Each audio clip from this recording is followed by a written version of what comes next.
Seguimos, estamos en la tertulia de este viernes 19 de enero del año 2024. Estamos con Alejandro Aval y Juan Grompone acá en estudios y a distancia Javier Massa y Eleonora Navata. Aprovecho para saludarlos a todos porque recién los estoy encontrando en este momento. Vamos al segundo tema. Cambiamos bastante, ¿eh? Cambiamos radicalmente de tema, aunque nos quedamos cerca, nos quedamos acá en la región. El Festival de Viña del Mar en Chile es uno de los principales de nuestra región. Ahora se acerca una nueva edición que se abrirá el 1 de marzo. Pero esta vez los preparativos vienen rodeados de una polémica, digamos, político-cultural. ¿Cuál es el motivo del debate? Que la grilla incluye al mexicano Peso Pluma, un artista de 24 años que explotó en popularidad a nivel internacional el año pasado. Peso Pluma fue el quinto más escuchado del mundo en Spotify en 2023, con sus canciones que están ubicadas en el género corrido tumbado, o sea, un derivado más reciente de los tradicionales narcocorridos.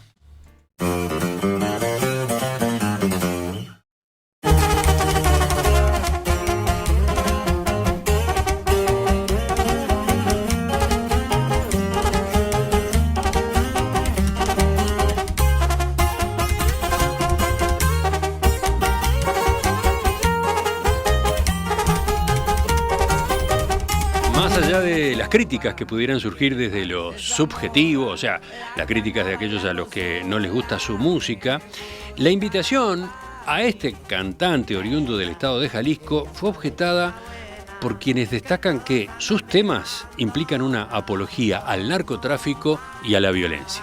Me acerco y le tiro todo un verbo, tomamos tragos sin pero, solo tentación. Le dije,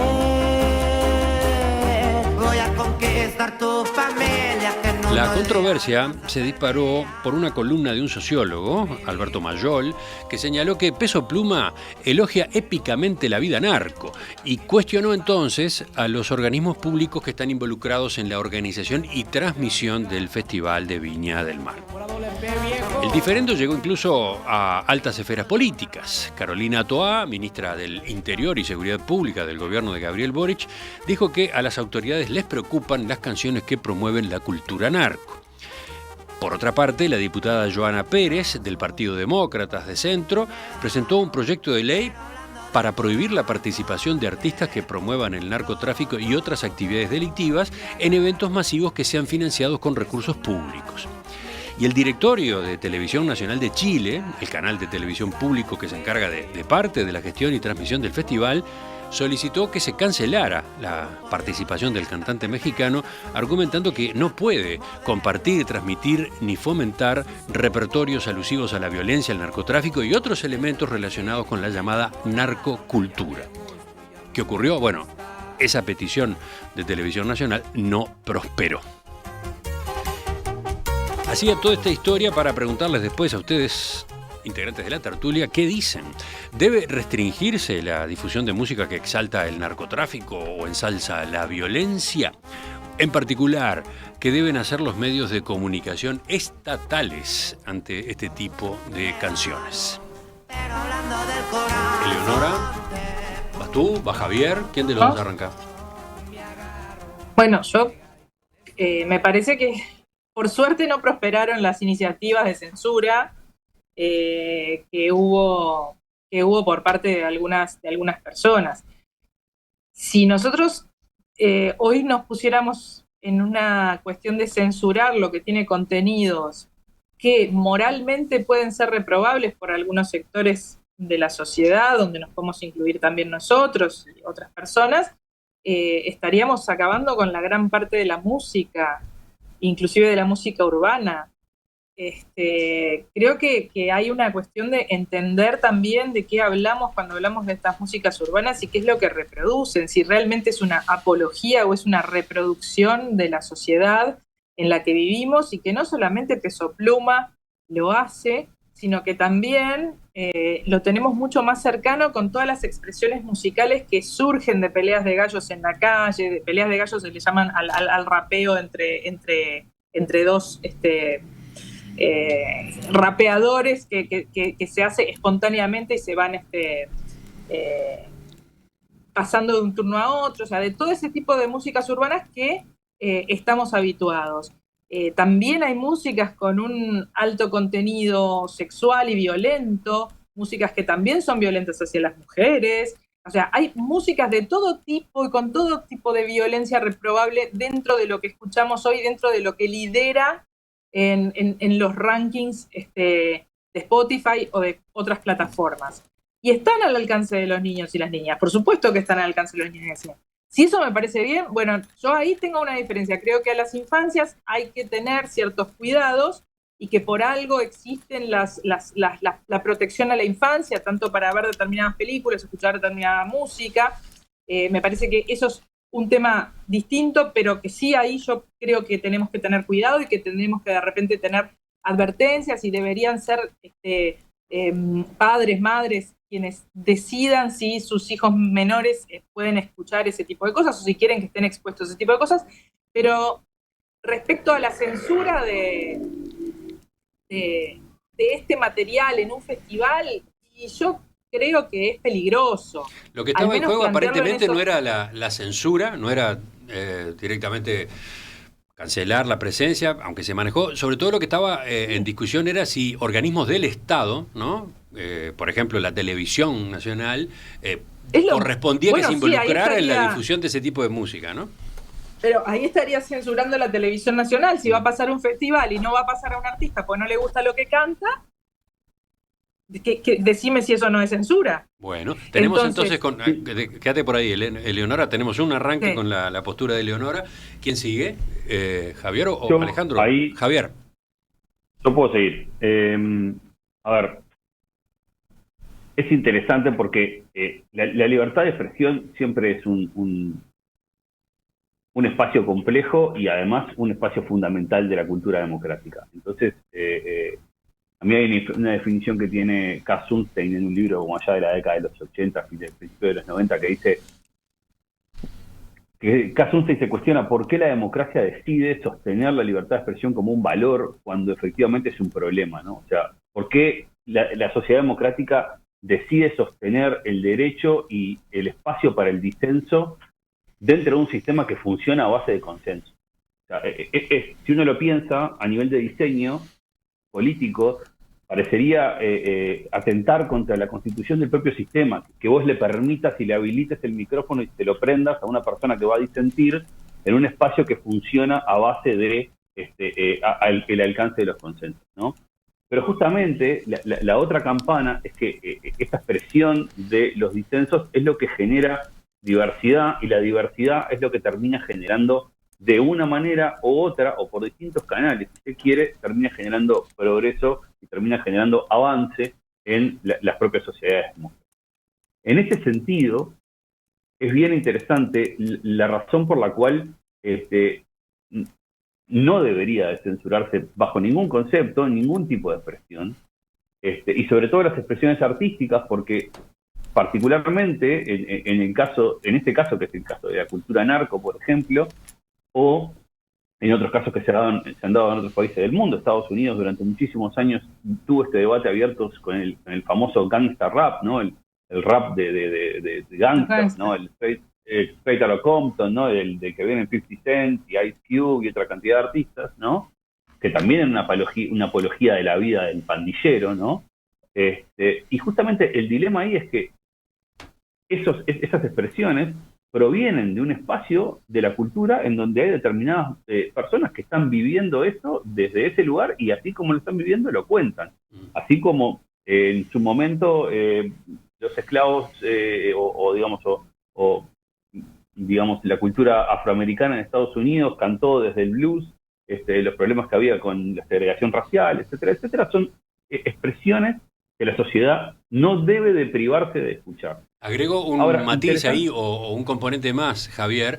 Entendida la argumentación de Eleonora y lo que señalabas tú, puede decir algún oyente, y ya tenemos algún mensaje en ese sentido, estamos hablando del narcotráfico, no es cualquier expresión, no es cualquier costumbre, es una forma de delincuencia muy nociva para la sociedad, tanto, bueno, por el efecto que produce el consumo de drogas, determinadas drogas en una parte de la población, como por lo que termina pasando en materia de desestabilización de la democracia misma, ¿no? Con la corrupción, etcétera. Entonces, ahí no hay un límite, ahí no hay un ángulo a considerar. Es de los límites a la libertad de expresión que la propia democracia se plantea como viables, el censurar de alguna manera expresiones que estimulen actos violentos, ¿no?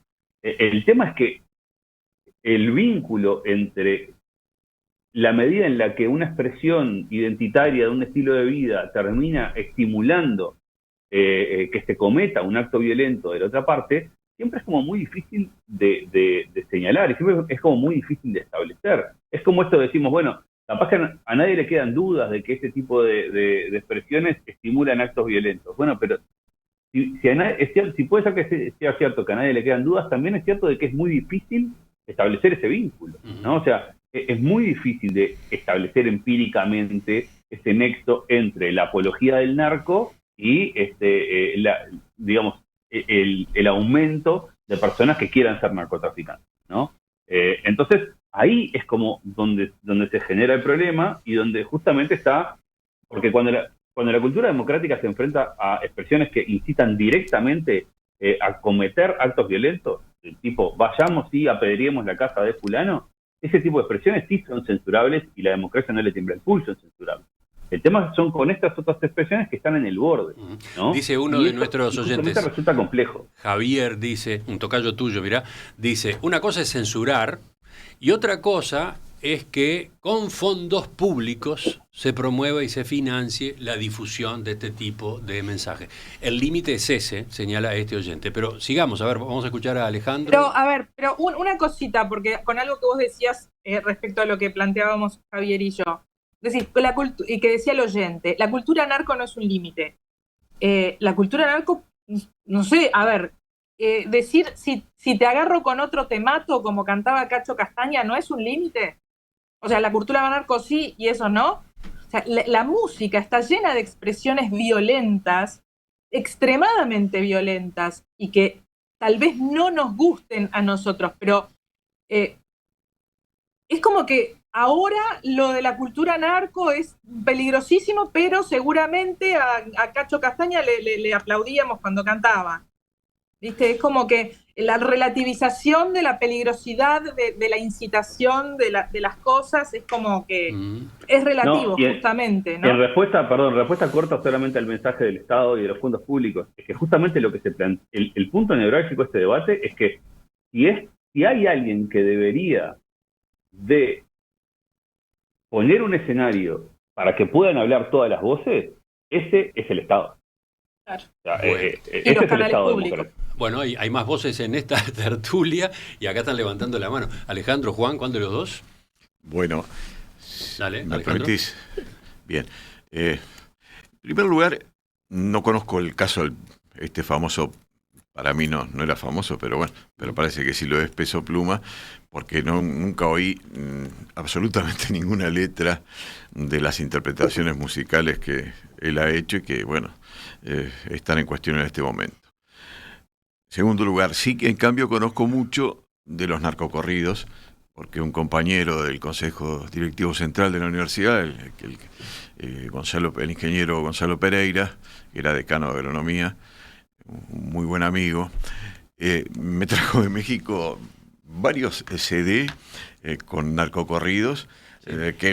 Por supuesto que funcionaron en el mercado informal, porque esos no se podían vender nunca en una casa que vendiera discos. No, bueno, ahí estás ah, marcando un detalle interesante. ¿No se pueden vender? ¿No se venden? No se venden. ¿Disquerías? No se Ajá. venden. En México, va, por lo menos, incluso lo que he averiguado por mí mismo en alguna oportunidad. Pero además, Gonzalo mismo me dijo, mira, esto me lo dieron en tal feria, se lo pagué a no sé quién o me lo regaló un amigo. Y está muy bien interpretado. Por supuesto que son músicos en principio pagos por los carteles mexicanos, ¿no es verdad? Y las interpretaciones son excelentes, pero son horribles desde el punto de vista del contenido. En tercer lugar, en Uruguay, si ocurriera algo así y fuera claro el contenido, haciendo una apología del narcotráfico y de la violencia, como se dice que ocurre con alguna de estas letras de este señor apodado Peso Pluma, si ocurriera eso habría que meterlo preso. El artículo 148 del Código Penal dice precisamente eso. La apología de hechos calificados como delitos, da lugar a una pena de prisión de 3 a 24 meses. Y así debería ser. No es censura, simplemente cometería un delito.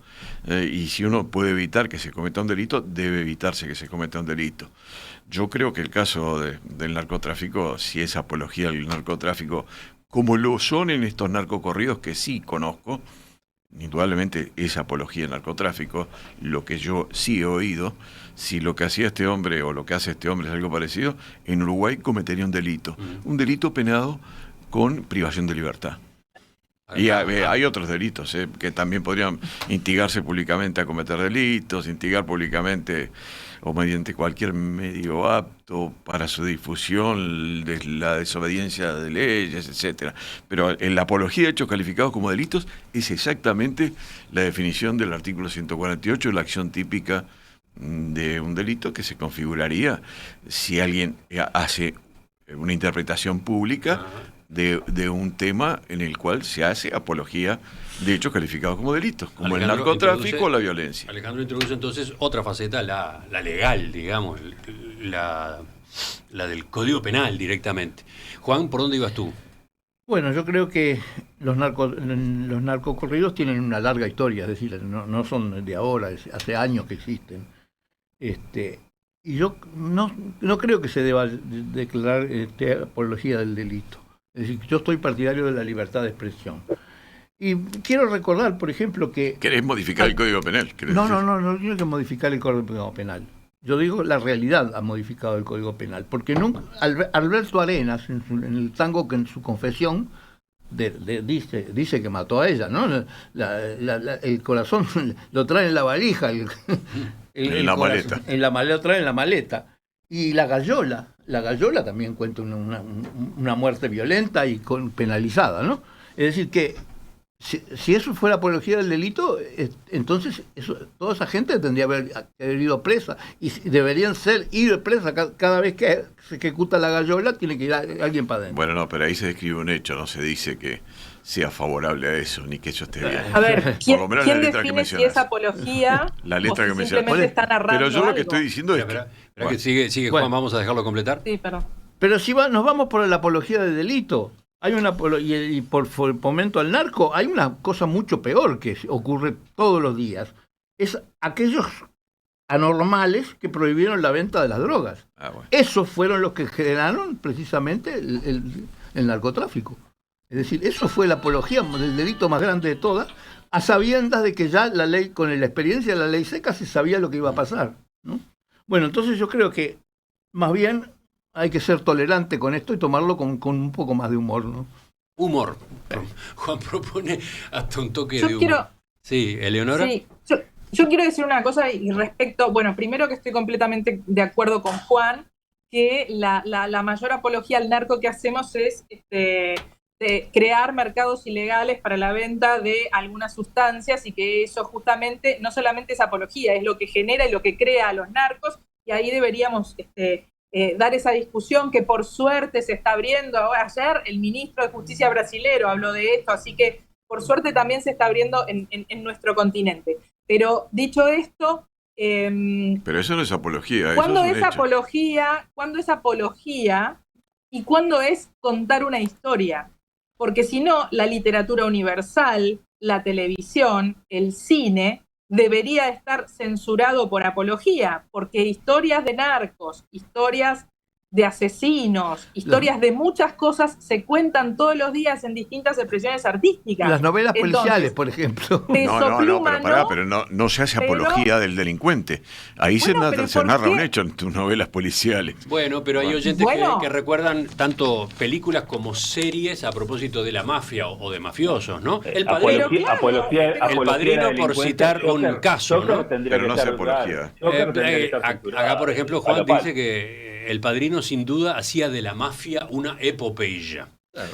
Y sin embargo es un éxito y todos Tony lo consideran Soprano una obra era maestra. alguien absolutamente querible y, o sea, es como que, ¿cómo haces para separar eso y lo que las personas sienten respecto a la historia que se cuenta? Porque hacer un personaje complejo, rico, que a su vez es un narco, un gángster, puede generar en las personas un modelo. Entonces, no podría haber literatura, no podría haber cine, no podría haber televisión si empezáramos a pensar que mostrar un personaje con complejidades y con luces y sombras que a algunas personas pueda gustarle sería apología. Es como que hasta dónde llega la apología y hasta dónde llega el cuento y la narración y el hecho artístico. Bueno, de todas maneras, si tú me permitís, Emiliano, el código sigue diciendo apología. Está bien, veamos la aplicación exacta de la interpretación exacta de la expresión apología, pero del término apología, pero los narcocorridos que les puedo mostrar, esos CD que me trajo Gonzalo Pereira de México y que yo sé que existen allá porque me lo han contado además y que se difunden, sin duda son apología, sin la más mínima duda. Todos los temas son no una apología indirecta, es una apología directa de los narcotraficantes, de su accionar contra las autoridades, de su accionar contra la DEA americana, ni hablar. Y claramente no se trata solo de decir, miren que pasa esto. En esos narcocorridos lo que se dice es, esto es lo bueno, estos son los que hay que apoyar, estos son los injustamente perseguidos por la policía, bla, bla, bla. Mira, a propósito de los narcocorridos, complementa un oyente desde México, Fernando, dice, los narcocorridos no solo no se venden en redes legales de comercialización, sino que además ellos no quieren que eso suceda. Donde se comercializan es en Fayucas, lugar donde se vende cosas de contrabando, etcétera, con la intención de que sean un medio de información y transmisión ideológica de conceptos. Efectivamente, es así. ¿Quién seguía? Acá yo, un detalle es que es interesante porque siempre que me toca entrar en debate sobre libertad de expresión, termino o me gusta insertar esta idea. La muestra de que la censura no funciona y la libertad de expresión sigue funcionando es que esto está ocurriendo. O sea, efectivamente estamos acá frente a una expresión que no consideramos saludable para la convivencia democrática, pero que sin embargo permitimos que se exprese discutiendo la pertinencia o no para la salud de la democracia de esa expresión. Y ese es el principio fundamental por el cual la democracia sigue sosteniendo la libertad de expresión como un valor fundamental. Siempre y cuando se pueda dar el debate amplio en torno a las expresiones de todas las partes, entonces la libertad de expresión será un valor. Siempre y cuando no se censure ninguna de las partes, entonces la libertad de expresión será un valor. Pero acá no es una censura de una de las partes, es la apología de una cosa que para la ley es un delito. Si es un delito, bueno, es un delito. También se puede cambiar el código y cambiar las leyes y decir, bueno, no hay más delito, pero mientras se siga existiendo el delito, por lo menos entre nosotros, y supongo que también en Chile, de alguna manera, si el contenido de las letras de este hombre es como el de los narcocorridos, cosa que no puedo ni afirmar ni negar porque nunca lo oí, si fuera eso, estaría cometiendo un delito. Y es así. Podemos cambiar el delito. Y ahí no es un problema de libertad de expresión, porque no se trata de discutir sobre si es bueno, si es malo, una reunión entre intelectuales o en una tertulia para discutir la bondad o maldad de eso. De lo que se trata es si hay apología. Yo creo que a nadie le queda... A ver, yo creo que a nadie le quedan dudas de que el delito no es deseable. no ese es el centro de la discusión. Lo que es bueno de la discusión es lo que estamos discutiendo ahora es si es o no deseable la expresión acerca de la apología de los delitos o la encumbración de los delitos de alguna manera en la esfera pública. Esa es la discusión. Que el delito es delito y no es deseable, creo que a mí no me queda ninguna duda y no ha sido puesta en duda en la mesa. O sea, lo que pasa es que también comparto con Eleonora la dificultad de limitar qué constituye una apología del delito y qué no. O sea, porque si nos vamos para atrás, Romeo y Julieta es una apología del suicidio y Otelo es una apología del de asesinato. matar por celos a una de las esposas, ¿no? Entonces es como... Es complejo y ambas cosas posiblemente puedan ser catalogadas como un delito. Entonces, acá es complejo entender, no discutir sobre si eso es o no es un delito, eso está claro. Discutir si la expresión sobre esas cosas que llevan a que la sociedad se ponga a discutir, a reflexionar por qué las considera como un delito y por qué las considera nocivas, que es lo que estamos haciendo en ese momento, es efectivamente censurable y es efectivamente digamos, suprimible de la convivencia democrática.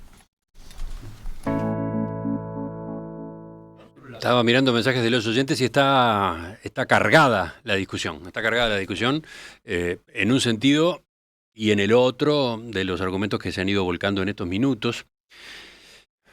Por ejemplo, bueno, dice acá este mensaje, interesantísimo el tema. El Estado permitiendo y hasta financiando la participación de artistas que expresan o hasta promueven temas que atentan contra la vida en democracia. Qué asunto tan borroso, ¿no?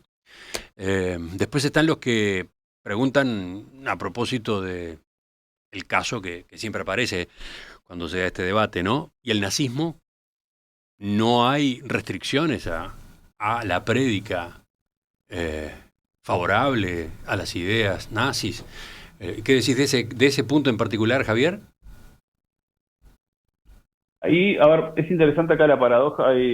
Karl Popper tiene en este tema su famosa paradoja de la tolerancia, ¿no? Y Karl Popper dice la libertad de expresión es tolerante frente a todo, menos frente a la intolerancia, ¿no? Entonces, ahí hay una visión sobre el tema que es interesante, ¿no? O sea, cuando la libertad de expresión se topa con expresiones que justamente no toleran la expresión de otros, como puede ser el caso de algún tipo de expresión totalitaria, entonces, según Karl Popper, acá en La sociedad abierta y sus enemigos, ahí hay un límite, ¿no? Esto es discutido por otras personas, pero ahí yo creo que frente a muchas veces frente a las expresiones totalitarias o de corte, si quieren, nazi, la respuesta de la paradoja de Popper es bastante habitual. Sí, nazi o comunista, por ejemplo.